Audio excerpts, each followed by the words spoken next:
The second protocol that we're going to use is the one that we traditionally use looking for someone who's short of breath or in whom we may suspect pulmonary edema. This is known as the 8-zone protocol, or more popularly described as Vopicelli's protocol. In this lung imaging protocol, we are going to draw two imaginary lines. The first along the anterior axillary line, and the second just above the nipple all the way over laterally. These two intersecting lines will essentially make 4 zones on each side of the chest. Zone 1 will be the anterior superior zone. Zone 2 will be the anterior inferior zone. Zone 3 will be the lateral superior zone, and zone 4 will be the lateral inferior zone. We will again repeat that same protocol, those 4 different zones, on the left side of the chest. Again, we're going to draw an imaginary line along the anterior axillary line, and then again just above the nipple to create those 4 zones.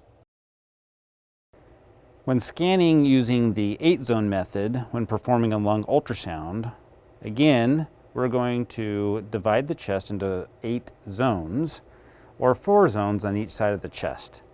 We're going to start on the right side in zone 1, which is the anterior superior zone.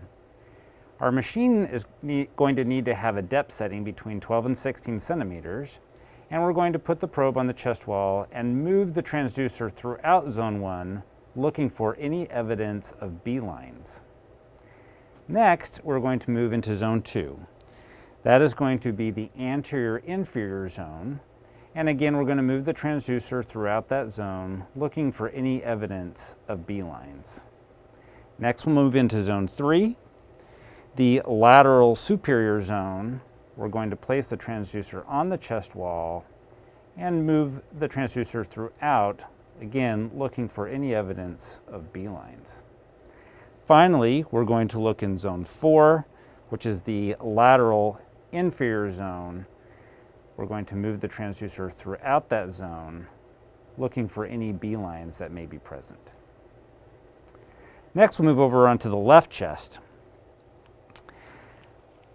Again, we'll start in the anterior superior zone, moving the transducer around this area, looking for any evidence of B-lines. Finally, we'll move into the anterior inferior zone. And generally, in this zone, we may need to move the transducer around quite a bit to get around the heart.